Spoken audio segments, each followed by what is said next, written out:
Gautama Buda, o fundador do budismo, viveu no norte da Índia no 6º século a.C. Seu nome pessoal era Siddhartha e seu nome de família era Gautama. Ele foi chamado de Buda após ter atingido a iluminação e realizado a verdade última. Buda significa desperto ou iluminado. Ele geralmente se chamava de Tathagata, enquanto seus seguidores o chamavam de Bhagawa, o bem-aventurado. Outros se referiam a ele como Gautama ou Shakyamuni.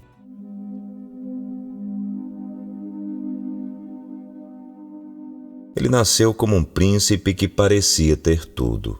Teve uma criação luxuosa e sua família era de uma descendência pura de ambos os lados. Ele era o herdeiro do trono, extremamente belo, inspirador de confiança, majestoso e dotado de uma bela compleição e uma presença refinada.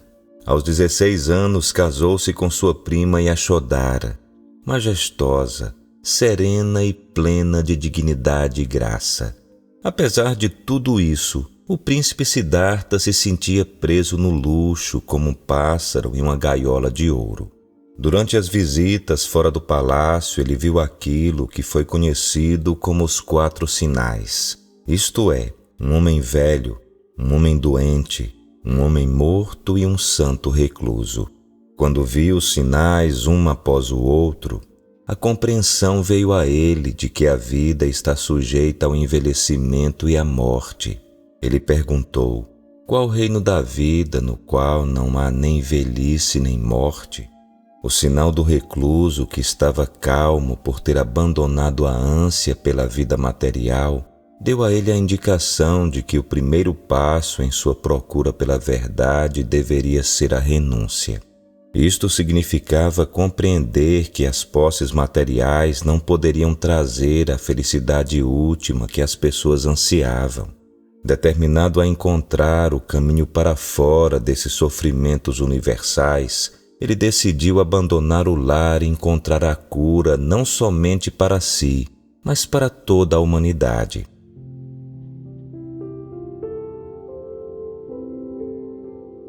Uma noite, aos 29 anos, com um silencioso adeus, ele se despediu de sua esposa e filho que dormiam. Selou seu grande cavalo branco e se dirigiu para a floresta. Sua renúncia é sem precedentes na história. Ele abandonou, no auge de sua juventude, os prazeres em troca das dificuldades. Seguiu da segurança da vida material para as austeridades, de uma posição de riqueza e poder para aquela de uma seta errante que se abrigava em cavernas e florestas, somente com seu manto esfarrapado como única proteção contra o sol escaldante, a chuva e os ventos do inverno. Ele renunciou à sua posição, riqueza, promessa de prestígio e poder, e uma vida repleta de amor e esperança em troca da busca pela verdade, a qual ninguém havia encontrado, embora muitos na Índia a tivessem procurado por milhares de anos.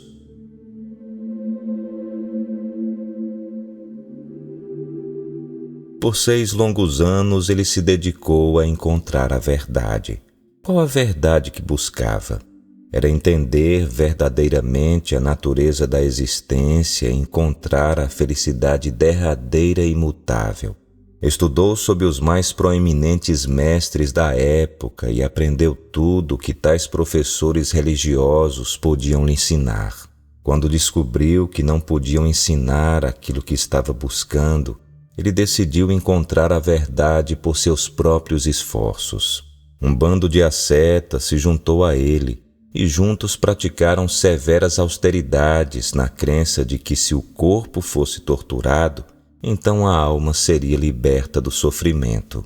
Siddhartha era um homem de energia e força de vontade e superou os outros ascetas em cada austeridade que praticavam. Quando jejuava, ele comia tão pouco que quando olhava a pele de seu estômago, ele conseguia tocar sua coluna vertebral. Ele se pressionou a realizar feitos supra-humanos de autotortura, de maneira que certamente teria morrido. mas compreendeu a futilidade da automortificação e, ao invés disso, decidiu praticar a moderação. Na noite de lua cheia do mês de Vessaka, ele se sentou sob a árvore Bodhi em Gaya, imerso em profunda meditação. Foi então que sua mente explodiu a bolha do universo material e percebeu a verdadeira natureza de toda a vida e de todas as coisas. Com a idade de 35 anos, ele se transformou de um buscador sincero pela verdade em um Buda, o iluminado. Por quase meio século depois da iluminação, o Buda andou pelas estradas poeirentas da Índia ensinando o Dhamma, de forma que aqueles que ouvissem e praticassem viessem a ser enobrecidos e livres. Ele fundou uma ordem de monges e monjas, desafiou o sistema de castas, elevou o status das mulheres, encorajou a liberdade religiosa e a livre investigação, abriu os portões da libertação para todos, em qualquer condição da vida, alta ou baixa, santo ou pecador, enobreceu as vidas de criminosos como Angulimala e de cortesãs como Ambapali. Ele libertou a humanidade da escravidão religiosa, do dogma religioso e da fé cega. Ele atingiu o ápice em sabedoria e inteligência. Cada problema foi analisado em suas partes constituintes, que então foram reajuntadas na ordem lógica com significado tornado claro. Ninguém podia derrotá-lo no diálogo, um professor inigualável mesmo nos dias de hoje. Ele ainda é o mais proeminente analista da mente e dos fenômenos. Pela primeira vez na história, ele deu aos seres humanos o poder para pensar por si mesmos. Elevou o valor da humanidade e mostrou que os seres humanos podem alcançar o mais alto conhecimento e a suprema iluminação por seus próprios esforços. Apesar de sua incomparável sabedoria e linhagem real, ele nunca se afastou dos simples aldeões.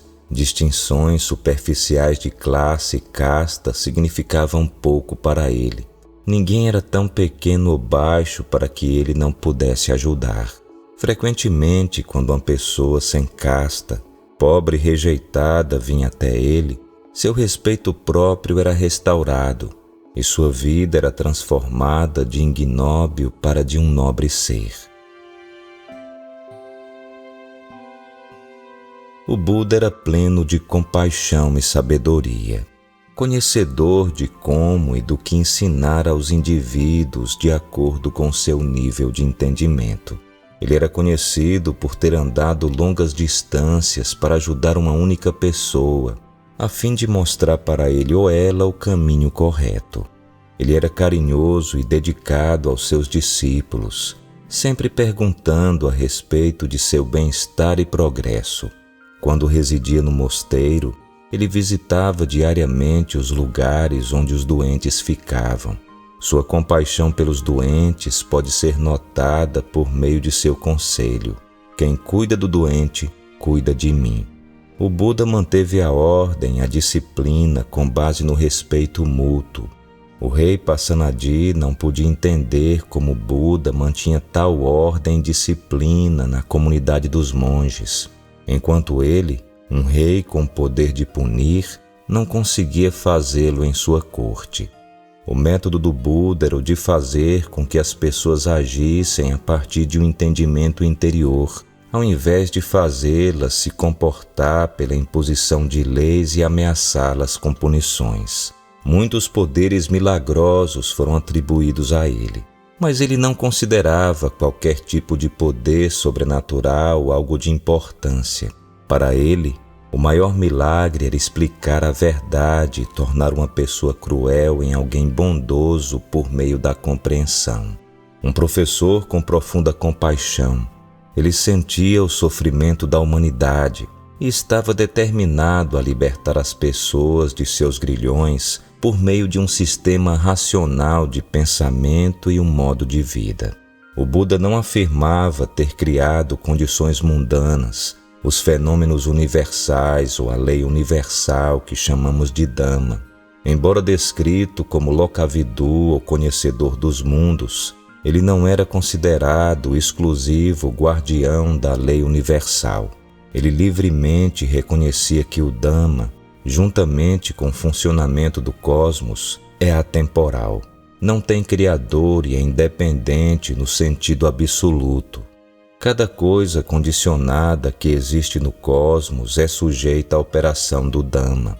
O que o Buda fez, como todos os outros Budas antes dele, foi redescobrir a verdade infalível e torná-la conhecida pela humanidade.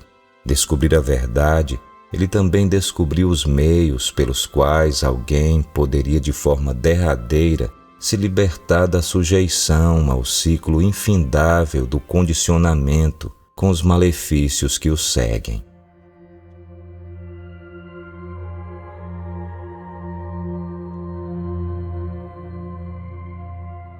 Após 45 anos de ministério, o Buda faleceu.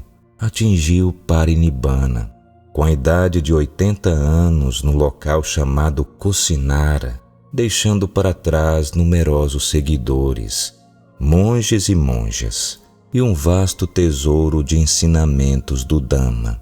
O impacto de seu grande amor e dedicação ainda hoje é sentido.